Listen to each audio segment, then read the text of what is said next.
After class last Wednesday, I learned that a symposium schedule was in my mailbox.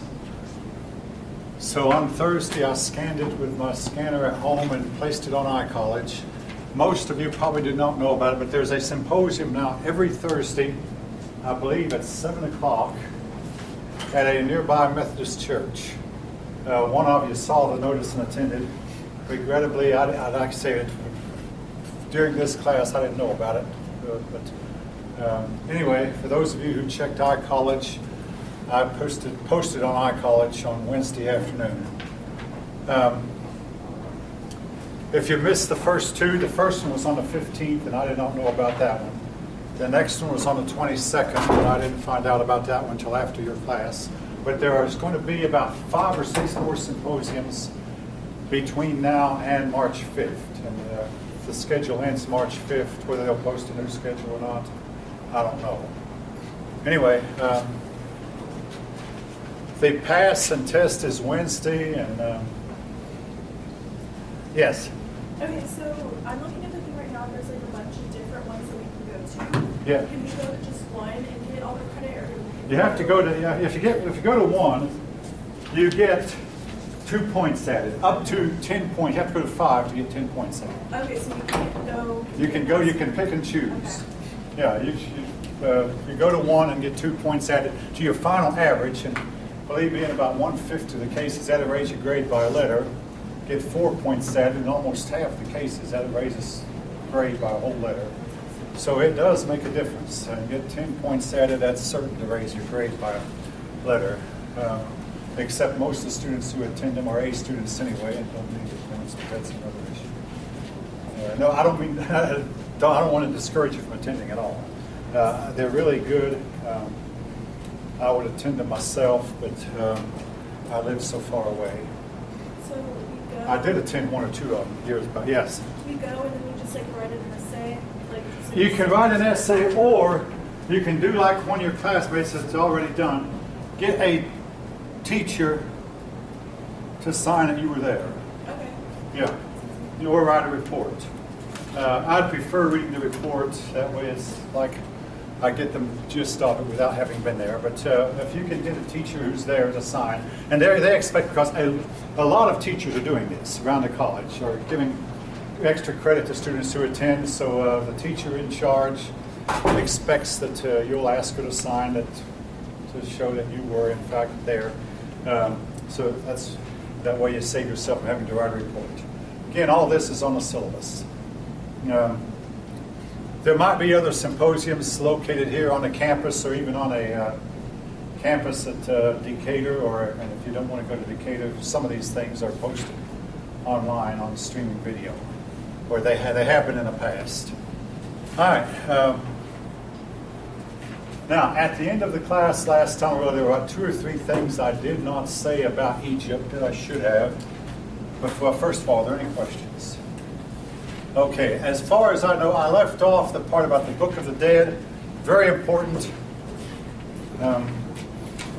The Egyptians believed that when they went into the next life, they were expected to stand before the gods and list 10 things, 10 vile deeds that they had not committed. In other words, I never removed my neighbor's landmark. Keep in mind, the Egyptians' land would flood every year, but the people would put landmarks of very, very heavy stones that would tend to stay in place, and then the landmarks separated their land from the neighbors. Well, in a surface that's very difficult that doesn't have any natural barriers, it would be easy for man to just kind of get his sons together and scoot his neighbor's landmark over a few feet in his favor against his neighbor. And it was a crime, but apparently it was something that went on a lot. They say, I never moved my neighbor's landmark. I never did this. I am no adulterer. I am no thief. I am no liar. 10 things, and a lot of these 10 are found in the Bible, similar to the 10 Commandments. They're not word for word the same, but a lot of them. And it leads people to wonder if Moses did not copy from the Book of the Dead when he wrote the 10 Commandments. Anyway, they were expected to state before the gods that they had not committed these 10 vile deeds. Ka is the Egyptian word that basically in English should be translated soul. Typically a Ka was in the shape of a falcon. Again, the Egyptians had a real fascination for falcons. And the Ka was a part of you that went into the next life. The Egyptians were so much for life after death that they would, particularly the richer people, would try to carry as many of their possessions with them as they could. They would put in with their bodies, they would mummify their bodies and put in their tombs some of their gold and silver and jewels and even some food to sustain them in the next life. Now, I don't believe I mentioned this woman, but her Queen Hatshepsut was just about the only woman you find who was a pharaoh. She took over the way a lot of women have throughout history. They were the wife of a pharaoh, and she was the same thing, a wife of a pharaoh. Her husband died and left a son who was not old enough, so basically her son was officially the pharaoh, but she would run the government because he was not old enough, so she would run it as regent. But then sometimes they managed to conveniently put away their sons and rule themselves without their sons, and apparently Hatshepsut tried the same thing.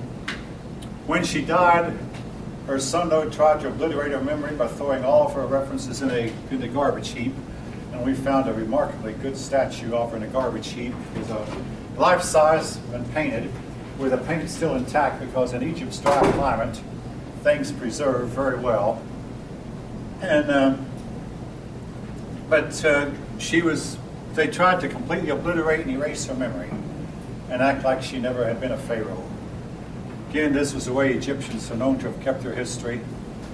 Some pharaohs, it wasn't just her, but other pharaohs, their memory had been obliterated, and other pharaohs were added who ruled concurrently, but they were added to make it look like they ruled at different times, all of which was attempted to pad Egyptian history.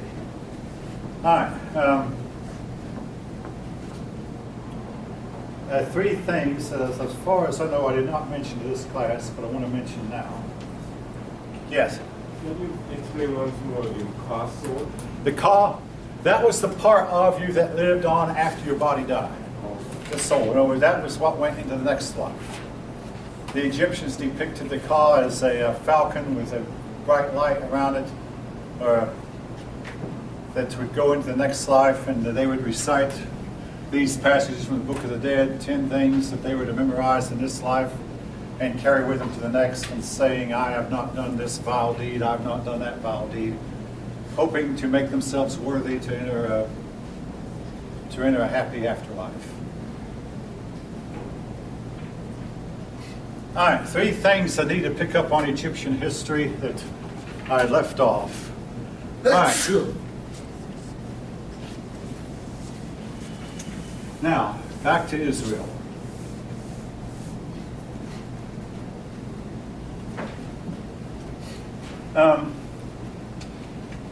If you read this story of the Israelis being delivered from the land of Egypt, it might read like a fairy tale. And in fact, I talked to a Chinese man one time who said these stories in your Bible sound like our fairy tales.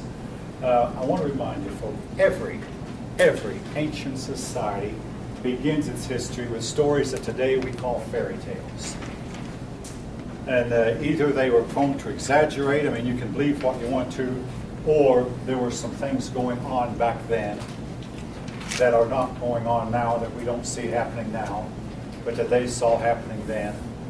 And that they wrote about. What you believe about them will depend on your worldview. But essentially, according to the Hebrew story, they went into the land of Egypt, and a man named Moses got them out. Now, according to their story, the Egyptian Pharaoh commanded that all male babies were to be killed because the Hebrews were multiplying so fast. And look, this has been true throughout history. Your poor people will have more children than your civilized people. And yes, this is very, very true in the modern world. Your poor people, even people we call uncivilized, are having many, many more babies than your more educated or more civilized folk. And eventually what happens is your uncivilized outnumber the civilized. Well, Pharaoh was fearful that the Israelis would eventually outnumber the Egyptians, so he made a law that all babies were to be killed, all male babies were to be killed. Moses was put in a basket and floated down the Nile River, and Pharaoh's daughter found him and brought him up and adopted him. Now this story, folk, is to be repeated 3 times in the ancient world. Sargon of Agag was put in a basket and floated down the Euphrates River where some shepherds found him. And Cyrus the Great, we will talk about before the day's out, same thing. He was put in a basket and floated down the Euphrates River. And again, some shepherds found him. In the case of Moses, though, he was found by Pharaoh's daughter, who brought him up in the palace. He was educated in the school of the Egyptians. And then he ran away from Pharaoh and spent 40 years tending his sheep, and then went back to Egypt and led the children of Israel out of Egypt. Among slaves, particularly the slaves of the United States 150, 200 years ago, their favorite Bible character was Moses. And again, anyone can guess why. Moses was the great slave freer. And in fact, the slaves named one of their heroes Grandma Moses, because Grandma Moses had a knack for appearing in a slave camp in the middle of the night with a pistol in her hand, and when she appeared, every slave in the camp was going to go with her, whether they wanted to or not. And she would lead them to freedom. And Grandma Moses lived out her life, was never caught, never found by the southern slave owners who wanted to execute her for treason. Anyway, Moses was, among other things, a lawgiver. He wrote down the law that the children of Israel were to keep. The law defined morality, and you can find a lot of his laws among them in Egyptian laws and in the laws of Hammurabi. An eye for an eye and a tooth for a tooth. You knock a person's tooth out, your tooth should be knocked out also. You knock out a person's eye, your own eye had to be put out. Eye for an eye, tooth for a tooth. You find this in the law of Moses. You find it in the laws of Hammurabi, indicating that there might have been some things in common, that Moses had access to Hammurabi's code, or that Moses certainly had access to the Egyptian law codes. Anyway, the Israelis went into the land of Canaan, and they took over part of the land. They never conquered it all. They still had to contend with the Philistines who remained there, and the Phoenicians whom they could not destroy. The Phoenicians and the Philistines were both very powerful peoples. But they conquered the land of Canaan and settled there. And folk, as justification for their conquest, they accused the Canaanites of practicing astrology, practicing all kinds of witchcraft. But among other of their practices, they would practice temple prostitution. In other words, the young women would prostitute themselves in honor of their gods. And any babies born from this prostitution, they would offer as a sacrifice to their god. And the Israelis said this practice was abominable. And they used this as justification for taking over and driving the Canaanites out. A lot of the Canaanites have been suspected of fleeing to Europe and settling in places like Spain and France. But whatever the case, the Israelis moved in, set up a nation. At first, they were ruled by judges. For some 300 years, just that they would pick the most able man in the kingdom, or the most able man in the country, and say, "You be our judge." When that judge died, they pick another judge. And the only law they had was the law of Moses, and the judges would decide disputes. Then they decided to have a king. The most famous of their kings was King David. King David started out as a shepherd, as was Abraham, Isaac, and Jacob. And David is famous for having a fight with a giant named Goliath.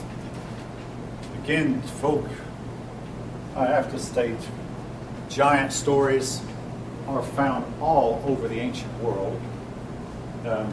So it wasn't just that the Hebrews had stories about giants and the rest of the people. These stories you find in other writings, in Egyptian and Babylonian and Sumerian folklore, are more far out and more unbelievable by far than what you'll find in the Bible. We'll get to Greek mythology. Again, some of the Greek stories are far more far out. Nevertheless, David killed a giant who was about 9 feet tall, and he eventually went on to become king. And as king, he conquered a lot of the territory around him, conquered territory from the Gaza region all the way to the river Euphrates. Built up a big king. He had a son named Solomon, who also is known to be very wealthy and extremely wise. Then the kingdom split in two. The northern kingdom rebelled, and it split into the kingdoms of Israel and Judah. Israel to the north and Judah to the south. For 300 years, these two kingdoms remained at odds with each other. Well, at times they were at peace, at times they were at war. Then the kingdom of Israel was carried captive by the Assyrians. And 100 years later, Judah was carried captive by Nebuchadnezzar.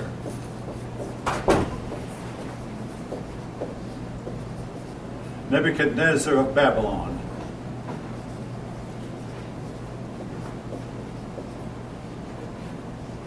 Now, the land of Israel, once it was carried captive, we never hear from it again. And people have wondered what happened to the lost tribes, what happened to Israel. I have my own theories, but that's not important right now. But they never did reassemble as a nation. As for Judah, eventually Judah assembled under the Persian king Cyrus. They were only in captivity for about 50 or so years. Then Cyrus the Great allowed them to return. Now, at this point, we take leave from them as far as the ancient part of their history is concerned. They went on to be conquered by the Romans, as was everybody else. They rebelled against the Romans. They were scattered throughout the world and remained scattered for almost 2,000 years until, well, actually for 1,900 years, until about 1948. In 1948, they reassembled as a nation, and they're still there today. All right. That's a brief summary of their history. Again, I could spend the entire semester talking about them, but this is a world history class, not just a class on. Now, anyway, your book even questions whether there was a united kingdom in Israel. And folk, I will say this, I guess I've read 100 different history books in my lifetime that deal with this topic, and no two of them are alike when it comes to the studying about the Jews and Judaism. It seems like they have to poke somewhere where that they disagree with a biblical account, and every one of them has a different type of disagreement.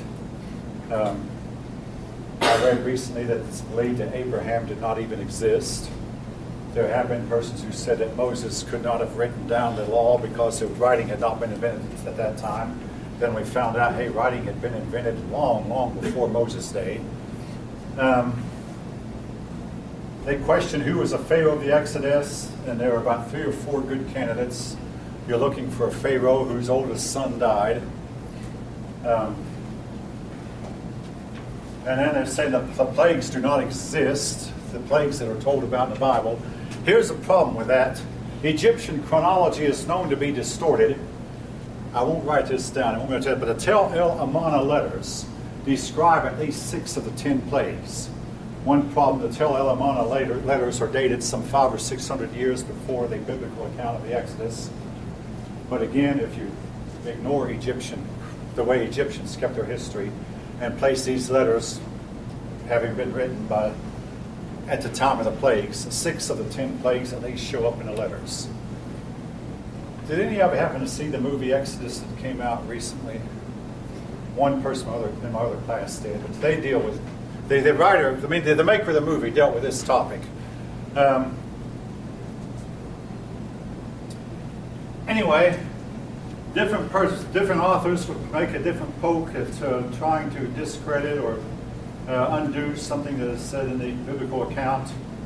But up until now, eventually, the biblical account has been exonerated time and time again, until in the last 75 years, the Bible has been looked on as being a reliable source for ancient history.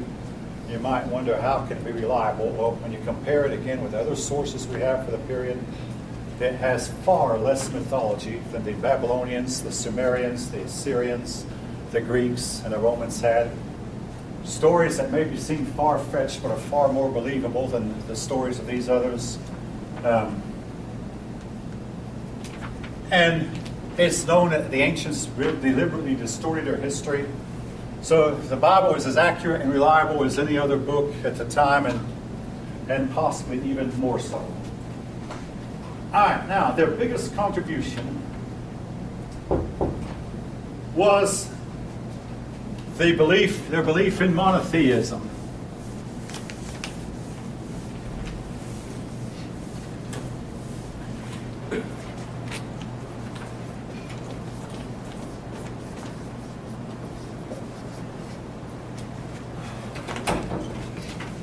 The people of that time tended to believe that nature itself was God. The sun was God, the planets were God, the river was God, everything in nature was God. And this meant that they would not dare exploit nature when they had to kill an animal to eat it, and or when they had to cut down a tree to chop it up even for firewood. They'd perform a ceremony called an apology. They would apologize to the tree, explaining, in effect, we have to cut you down even though we hate to, but it's necessary.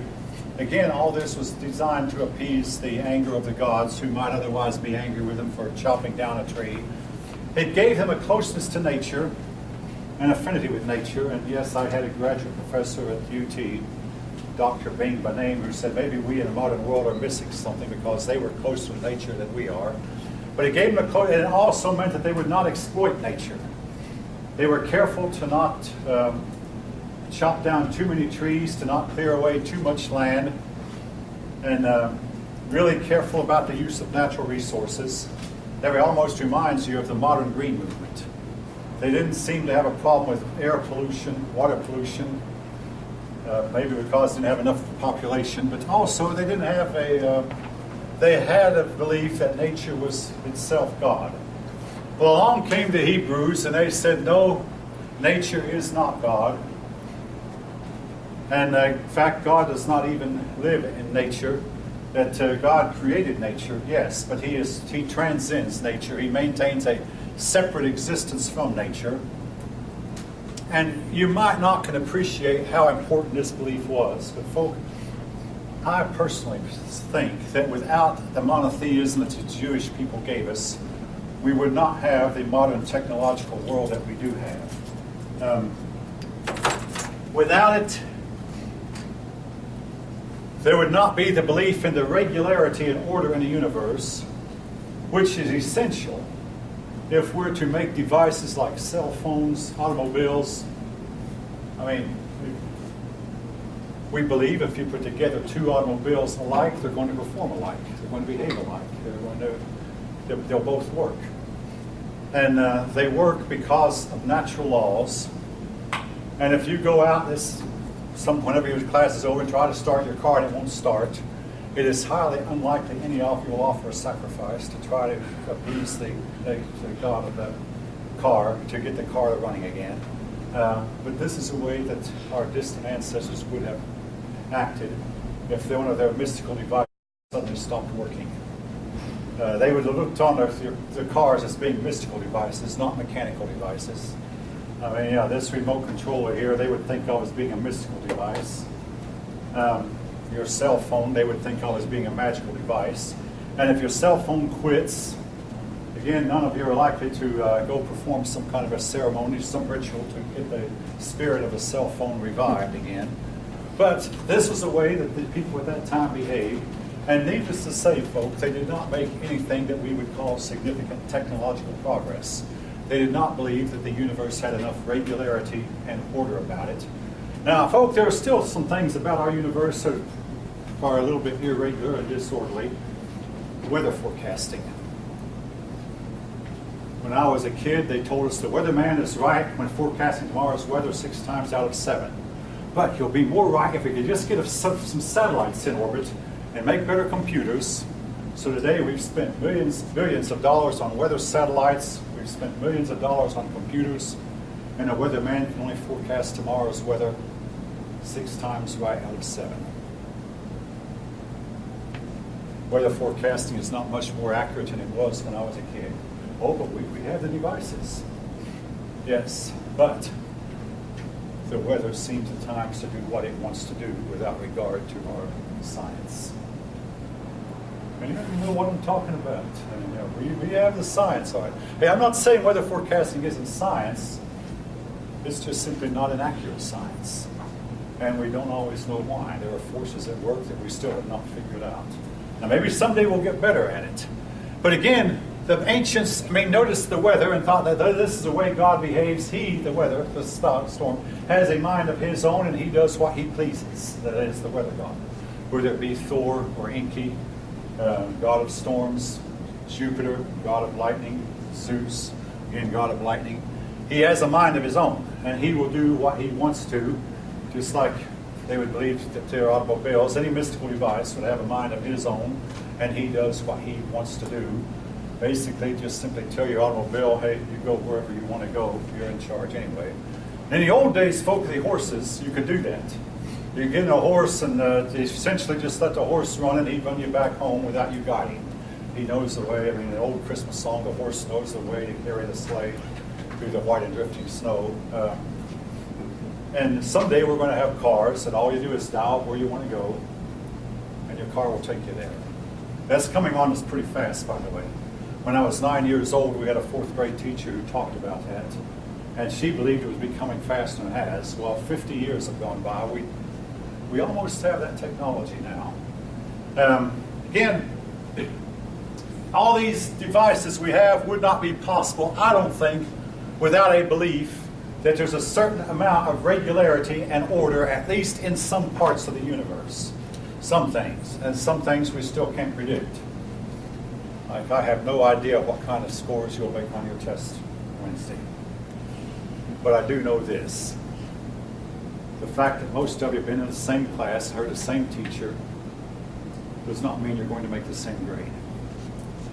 Of course, you had different backgrounds coming in here in the first place, and some of you might prepare harder than others. All right.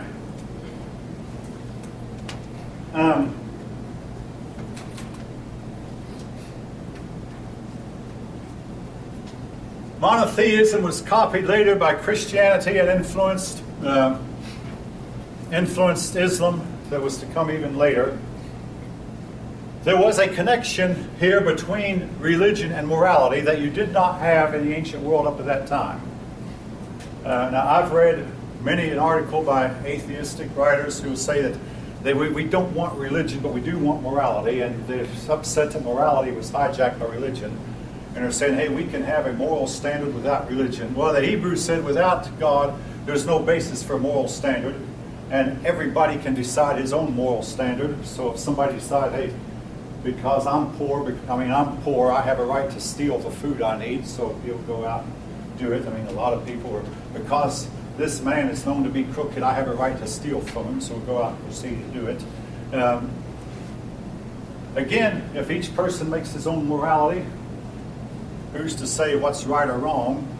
But the Hebrews said, well, morality is based on a standard that was set by God, therefore it is applicable to everybody. And that wrong would be punished. Again, this belief has been incorporated by Christians and Islam who came later.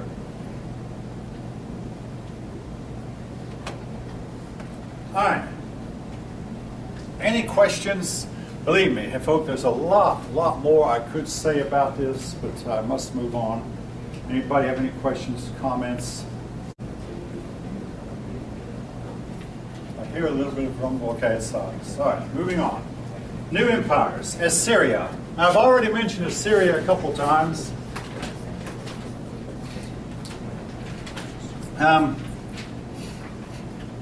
The Assyrians claimed to be descended from Shem's son Asher, therefore they were a Semitic people.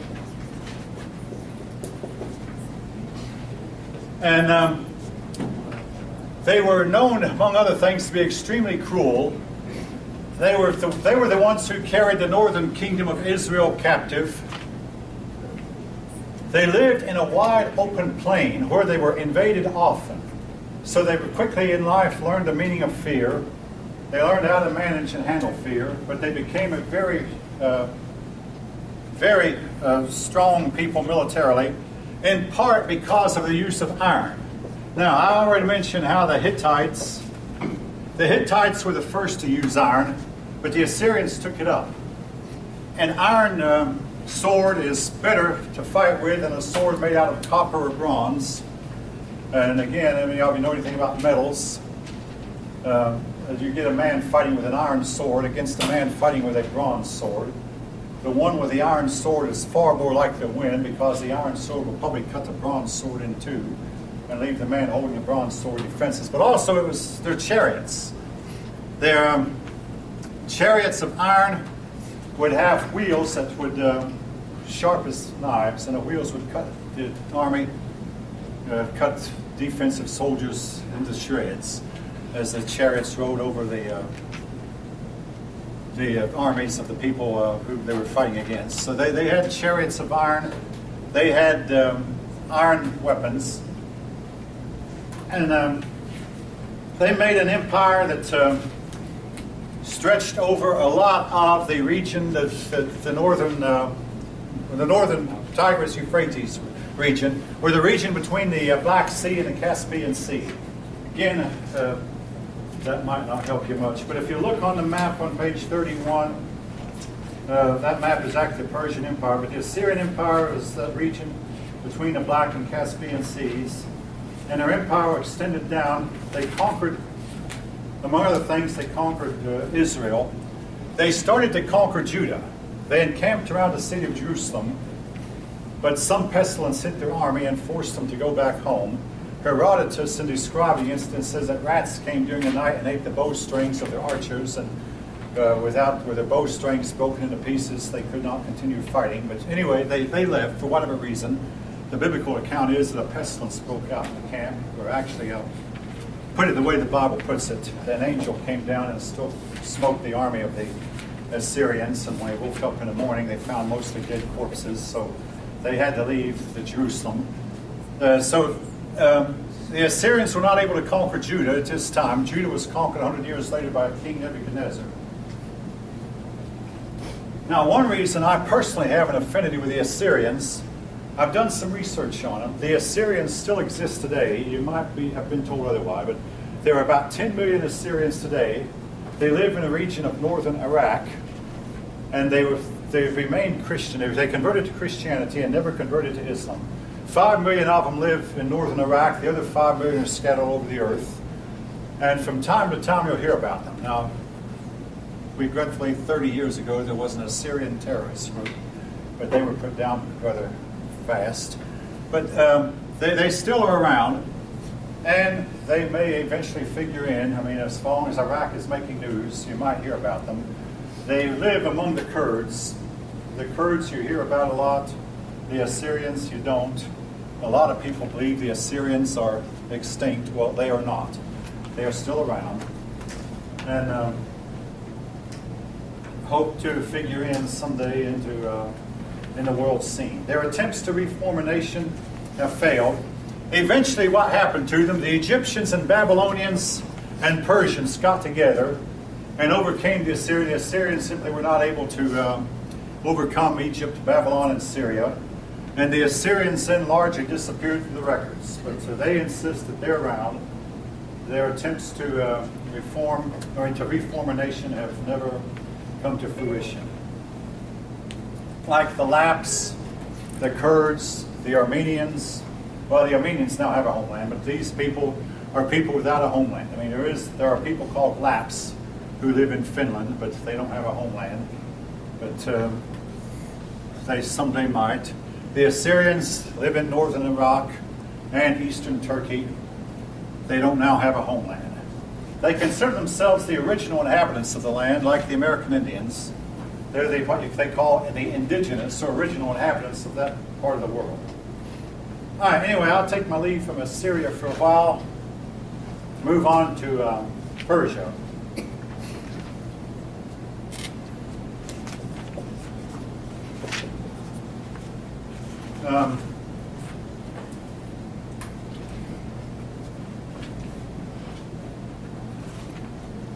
Actually,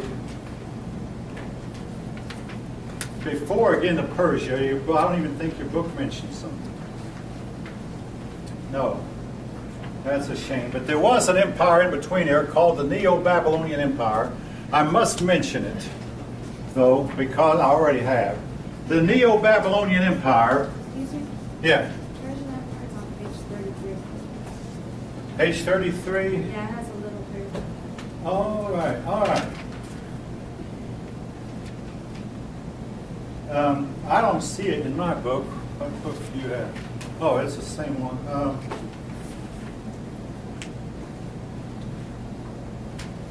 Oh, yeah, okay, yeah, thank you. Right at the top, page 33. When the Assyrian Empire collapsed, Nebuchadnezzar became the king. All right. Yeah, very, very little. Okay, but this is called the Neo-Babylonian Empire. And the one king whose name I want you to remember is Nebuchadnezzar.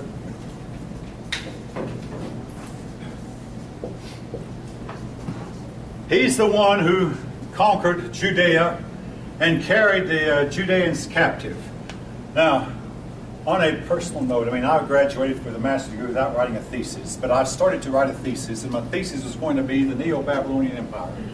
And I hate to see that it's so neglected in modern books, but it doesn't seem to be all that important to modern scholars, even though I will say I think it is. I mean, you may or may not know, the city of Babylon, the ancient city of Babylon, is being rebuilt. Saddam Hussein spent millions of dollars rebuilding it, but you had to be looking for it, folks, to see it in the newspapers. I personally was looking for it. I mean, I've spent a lot of time studying Babylon. And the Babylonian Empire would rise and then fall again. And it would rise under a powerful king and then fall. After Nebuchadnezzar died, the Babylonian Empire lasted about 17 years. And then the Babylonian Empire was conquered by the Persians, the Medo-Persians. The Persians came from Europe in the great migration of Indo-European or Caucasian peoples, and they're called Caucasian because they came to the Caucasian Mountains, which is located in what is today southern Russia. Anyway, the Persians, the Aryans, the Greeks, and Romans all scattered out from that region of the Caucasus Mountains. The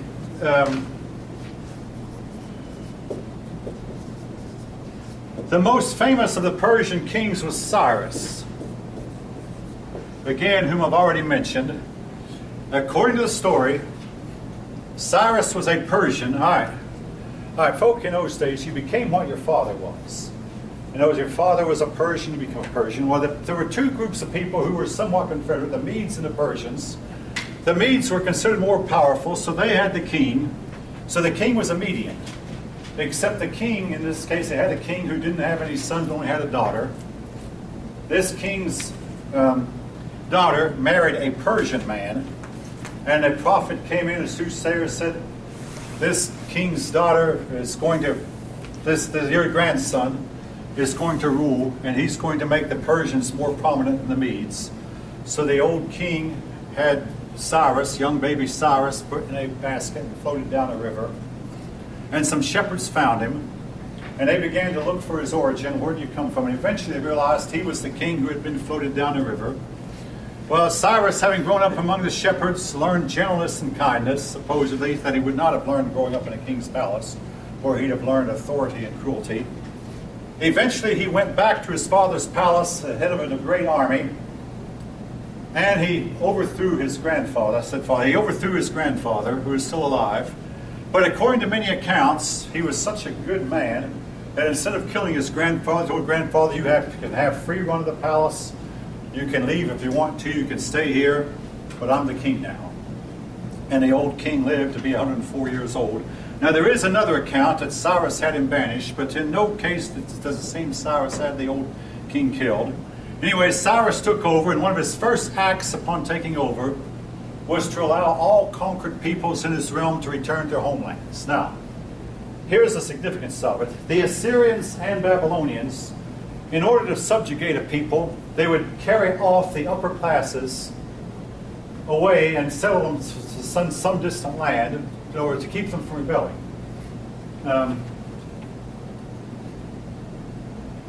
This happened many, many a time over, and again, the purpose of it was they knew if they kept these nations intact, they'd rebel. But if you take the upper classes away, and you might not realize how important, but the upper classes are the only ones who had the education enough to be governors. So they take all the educated people, the wealthier people, the more successful, the highborn, and carry them to a distant land where they could not incite rebellion anymore, and scatter them out in a distant land. In other words, take some of them, put them in this country, and some of them put them in that, scatter them out, and that way they would somewhat promote peace in the realm. Well, Cyrus told these conquered peoples who had been scattered, you're all welcome to return to your homeland. So under him, the kingdom of Judah returned home. Now again, what happened to Israel at this point, the records are silent on, but the Judeans returned home. And under his successors, Cyrus' successors, the Judean people rebuilt the temple, rebuilt their walls, set up a nation again. And they were to have an independent country until the time they were conquered by the Romans. Anyway,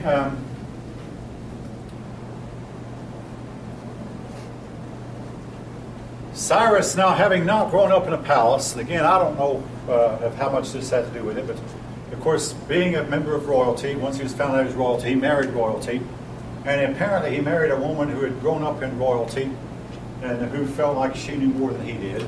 It is known that he was henpecked at home, as believe it or not, folks, so many of your great rulers, your great kings, have been bossed around by their wives, and apparently Cyrus no exception.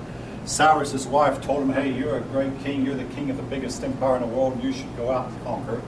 And more or less, and strongly influenced him to go out and conquer. But he ruled the people he conquered by peaceful means, more so than the Assyrians and Babylonians had done.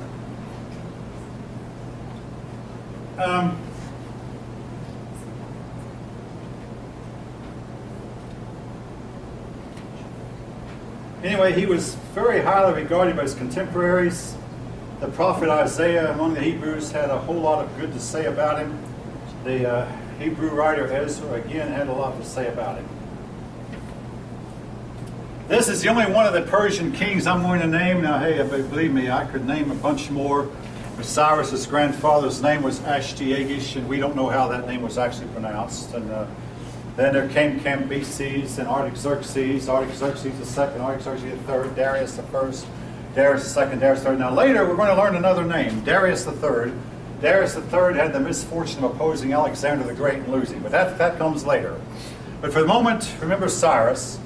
Cyrus was buried, and many years later, 200 or so years, Alexander the Great visited his tomb, and Alexander found the inscription written on a tomb. Now, to you who will come after me, and I know who you will come, I conquered the known world while I was alive, but now that I'm gone, can you please leave my body alone and not begrudge me of this little bitty space that I have here left?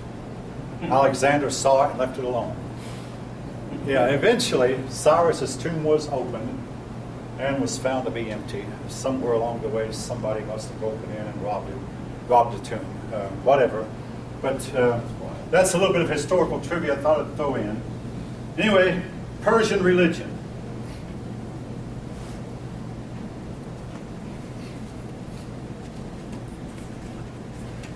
The Persian eventually adopted a religion that was similar to monotheism, the religion of Zoroaster.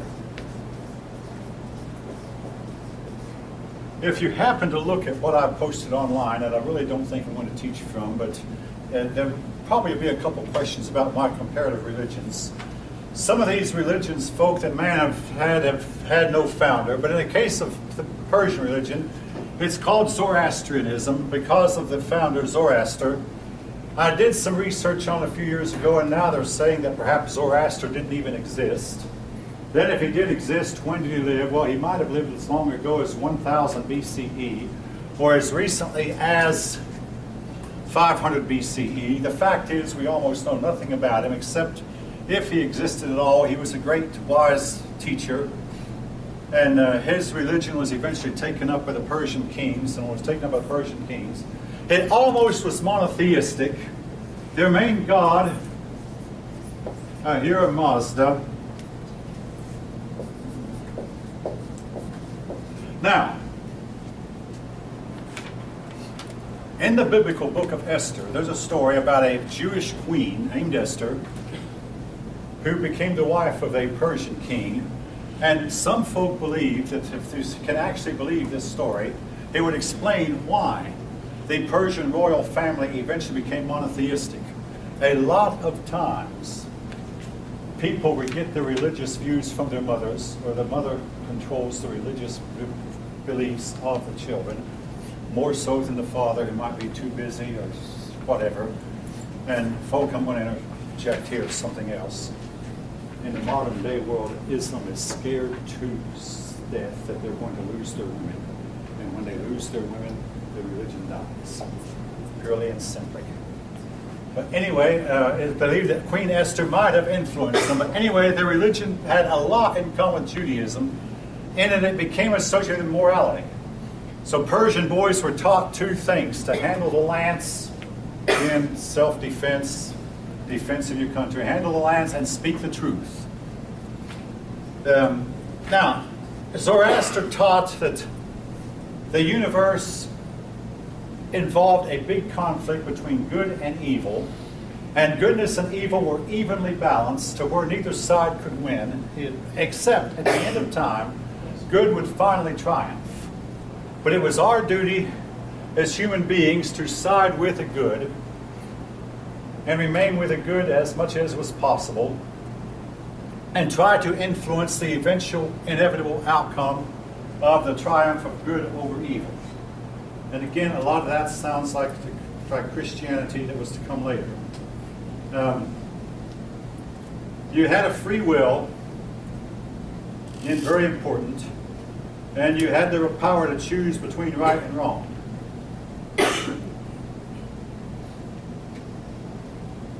That there would eventually be an end to the struggle between good and evil. Ahura Mazda would eventually triumph. And then there would be a final judgment where a final separation of good and evil would occur. It sounds a whole lot like Christianity. And again, a lot of persons wonder how much Judaism might have influenced, or that Judaism was influenced by these teachings when they were taken captive. Because when the Babylonian Empire fell, the Persian Empire took over.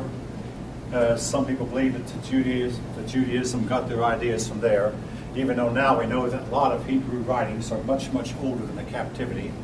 A common view that was common even 50 years or so ago was that the Bible came about as a result of the captivity, that the Jews learned their religion from the Babylonians and from the Persians, and they copied the Persian and Babylonian religion and made it sound like that the religion had gone all the way back to the beginning.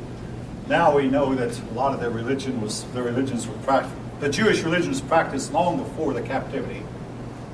And the biblical account might be more accurate than we at one time gave credit for. Zoroastrianism had a weakness, though, in it. It could not overcome Christianity that came later. Christianity overcame it. And then came Islam. And what was left of Zoroaster's followers went into India, and their descendants are still there to this day, living on the western shore of India, the Indian Ocean. So there aren't very many Zoroastrians today. It's a religion that did not last. All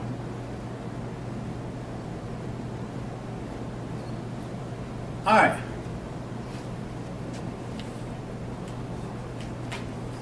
Anyway, I'll spend the rest of the time then going over some things that you will need. First of all, about the pass. If the pass study guide is on iCollege, and it talks about the primary versus secondary sources. Now, your daily newspaper, I don't know if any of you read one or not, but the daily newspaper When written by a reporter who was there on the scene or who visited the scene, that's to be considered a primary source. But a person who's writing about the Battle of Gettysburg today, he'd be considered a secondary source. But a person, a soldier who kept a journal or a diary about the Battle of Gettysburg, that would be a primary source.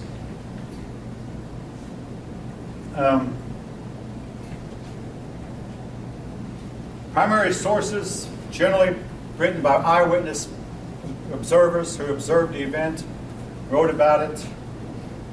And the drawback to that is a lot of times what you think to be right initially turns out to be all wrong. And I want to remind you, even as recently as the mass shooting they had at a Connecticut elementary school where 26 persons were killed, most of them elementary school students, the initial reports turned out to be all wrong. I mean, we were told that the mother worked at the school, then it turned out, no, that was false. We were told that the kid who did the shooting, I'm calling the kid, had access to the school and was a frequent visitor to the school. This turned out to be false. The number of dead, I mean, that it started out, we were told first one number, then the number got bigger and bigger as we found out more. In other words, when you see an event like that, you get two people writing about it, they're going to tell a different story. Now, when they all tell the same story, you have to assume they cooperated. In other words, they had access, they got together and agreed on what story to tell. And folks, this brings us to one of the modern mysteries. In the case of Adolf Hitler's death, every one of Hitler's staff that was still alive when the Allies took over told the exact same story about the way he died. Which leads you to believe, hey, what's it lead you to believe? They're all telling the same story. What do you know? They were probably all told what to say before the Allies arrived and questioned them. And the story they told in has a high probability of being a falsehood. I mean, if your leader dies and you're part of a staff, you might tell one story, and then the next guy who was several blocks away will tell another, and the next guy who was a few hundred feet away will tell a different one.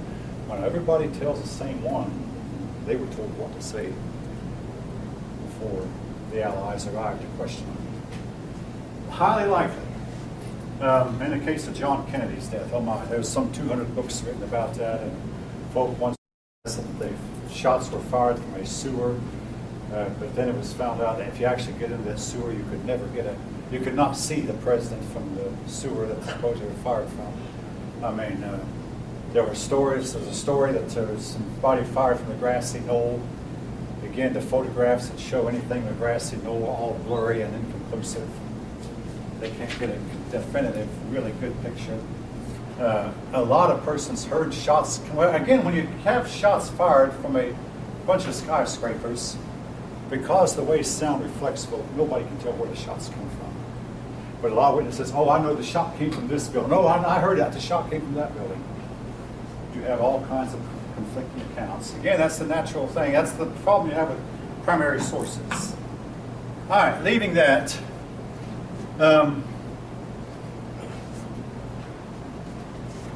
Backing up a little bit.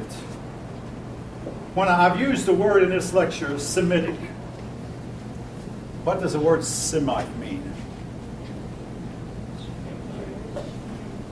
Persons who, they're related.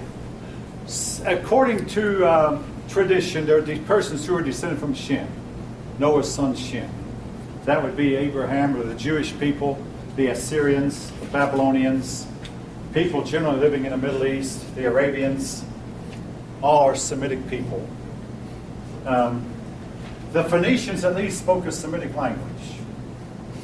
All right.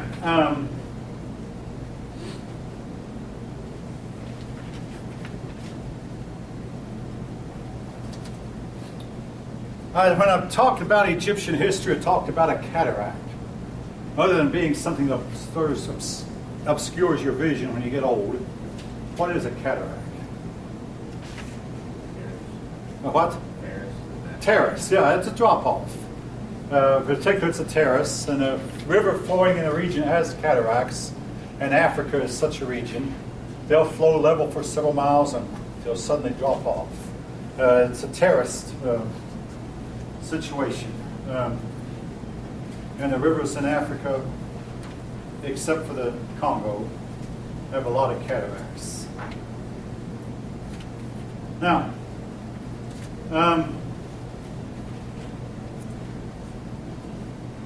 if you were to see a word on the test like Cro-Magnon, what is Cro-Magnon?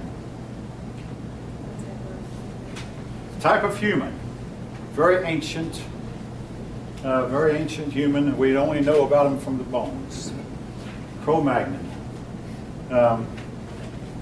Very, very similar to modern humans. And in fact, a lot of modern humans are carrying the R1b gene that was characteristic of Cro-Magnon man, including me. Most Western Europeans are descended from the Cro-Magnon man. The one that, well, he had a couple of distinguishing characteristics about him. He was, on average, taller than modern humans, and he had a larger brain capacity than modern humans. Taller and probably stronger. All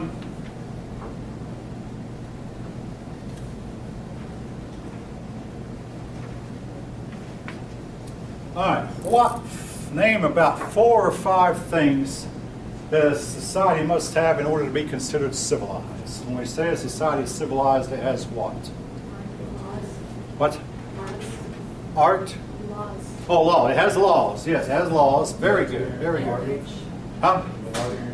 Yeah, very good. Language. Schools. What's that? Schools. Schools. Generally, at least, and maybe only the upper classes go to the schools, but they do have schools. Language. Basically, they have a civil society. What's that? Those cities. Well, I mean, even uncivilized people have food. I mean, what distinguishes civilized? It's not food so much as they have differentiation of occupation, to where some of your people are food gatherers or are food growers only, whereas uncivilized, everybody does everything. In a civilized society, this person might grow the food while that person makes the clothing, while this person over here pumps the water needed for farming, while another person is a scribe or a scholar. You have differentiation of occupation. You have a community of people in a civilization working together, each one of them with a specialized task that contributes something to the common good. Whereas in uncivilized, everybody makes his own clothing, everybody hunts for his own food. They might have one chieftain, but there is no government as such. No written laws, no writing per se. Generally uncivilized people are tribal people, live in small tribes. Civilized people are capable of forming larger units. And the American Indians would be puzzled why the white man would obey a great chief in Washington whom we never see. Referring to our president as our great chief, whom most of us never see, but we still follow. Again, that was the difference between them and us. They would only follow a chieftain who could lead maybe a few hundred of them. And they were simply not capable of organizing themselves into big tribes, but small tribes of a few hundred people. And that was one reason they were defeated piecemeal, among other reasons.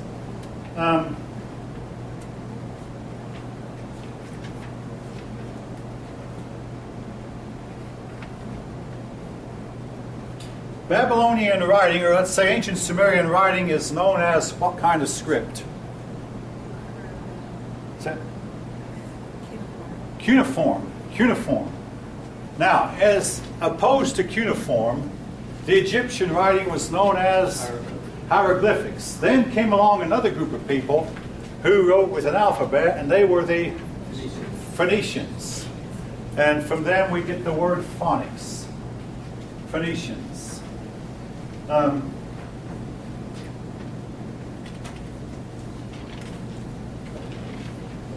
Who is the earliest known lawgiver we have? It wasn't Moses, but Hammurabi.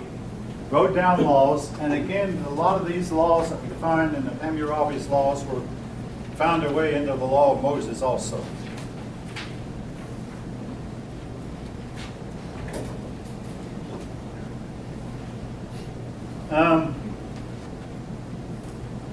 The Egyptian king was known as the Pharaoh. Pharaoh. And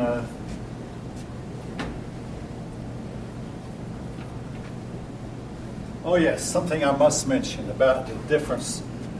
In the case of the Hebrew belief about monotheism, and folks, you might see this on the test, even though I don't know if it's on your test, the other one. The ancient peoples had no conflict between religion and politics and science. To them, religion, politics were one united. And this is something we in the modern world call humanity, because the conflict between science and theology, for instance, we experienced on February 4th of this year when Ken Ham debated the science guy, Bill Nye. Didn't y'all happen to see the debate? Some millions of Americans watched it. Anyway, Bill Nye debated Ken Ham over the subject of the origin of the earth. Again, in the ancient world, they never had any such debate because theology, politics, and science were all the same. And we have a lot of politicians who will say they're members of a church. For instance, the church might teach against abortion, but they would take a pro-abortion stance because they say it's politically correct for me to do so. And again, I could call some politicians by name who are members of the church that teaches against abortion. But again, in the modern world, politics and religion often conflict. Religion and science often conflicts. And yes, does politics and science ever conflict? Yes, indeed. Particularly in the case of some of us want to build a pipeline from an oil field to the main part of the United States, and others say, no, this pipeline will have a severe environmental impact. So politics and science will oftentimes conflict. In those days, they had no such conflict. The number one part of their life probably was religion, but they did not compartmentalize religion as apart from their political beliefs or their scientific beliefs. In a modern world, it's much different. In fact, it appears to me that only monotheism can conflict with science. Polytheism, where that everything is God anyway, would hardly have a conflict between science and theology. All right, what did the Sumerian scribes, by the way, the word scribe means educated person who's a record keeper. What did the Sumerian scribes write on? Wrote on clay tablets. The clay tablets were fired in a kiln and preserved for thousands of years. And when we read them, we're reading the most original source you can find.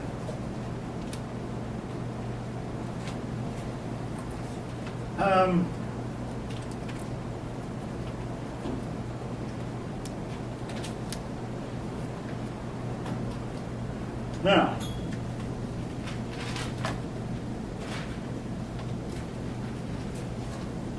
the Great Pyramid. How do I phrase this? All right. Do we really know how it was built? I'll put it this way. We don't. Same way with so many other stone structures that are there, and you cannot deny their artificiality.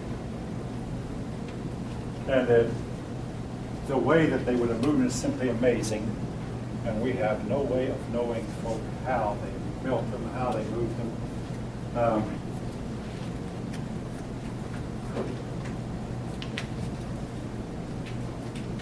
Which group of people were the first we know of to use iron?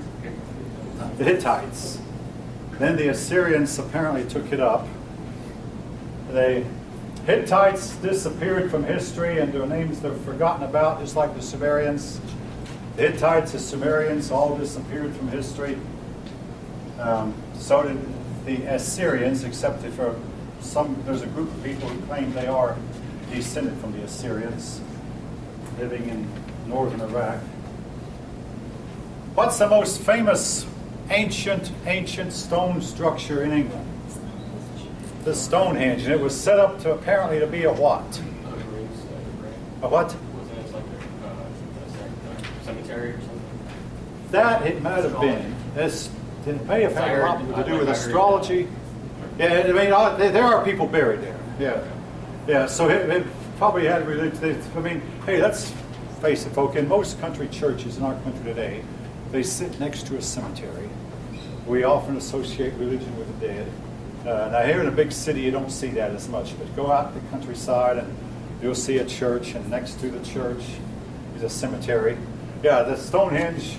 But then also the fact of the way the stones are arranged in such a way that on a midsummer day, the sun's rays will form a circle in the center of it, indicates it might have been a calendar of sorts, or even an astronomical observatory.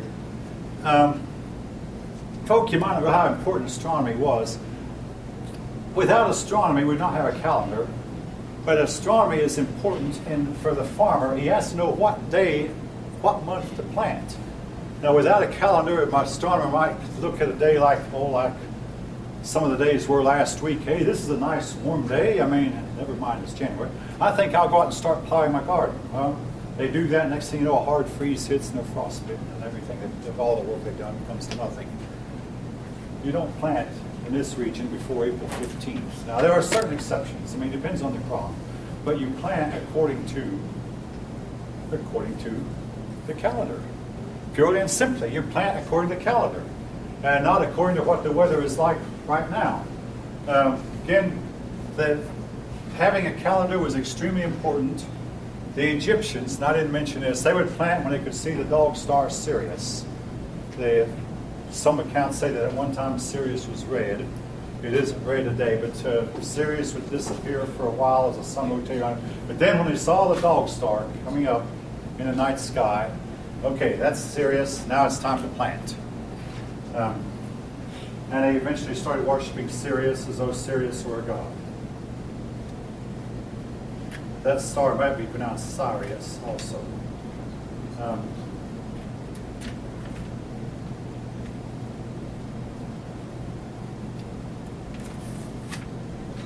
I mentioned, and folks, this is not in the book, but I have mentioned it, mitochondrial Eve. The study of the human female DNA shows that all humans alive today are descended from one woman. Again, if you'd bother to do the research, you can research this. And what continent were the original humans? Africa. Now, folk, I'm going to say something that 50 years ago would probably have gotten me fired, but today it's pretty well established. The original Eve most likely was black. Now, that doesn't bother me in the least, but nevertheless, it would have bothered some white Southerners some 50 years ago. And why do I think so? Simply because the way human genetics works, black means you have a substance in your skin called melanin. White is the absence thereof. You can go from having a gene to not having one, but you can't go from not having one to having one. In other words, genetic information can be lost. Genetic information cannot be created, which is why, folks, in my book, evolution has a lot of explaining to do that it can't explain. But you can go from having genetic information to not having. And since black means that the persons have a lot of melanin, white means they don't. Apparently the original humans were originally black. Again, I did not mention that the other time, but I can now. And again, in the modern world, what I just told you is now somewhat standard anthropology. Actually, it is standard anthropology. The original humans were probably black. Again, that's standard. So it won't get me fired. It would have in a Southern school 50 or 60 years ago. But today, I think my Southern bosses are a little bit more open, especially since my boss is a black man.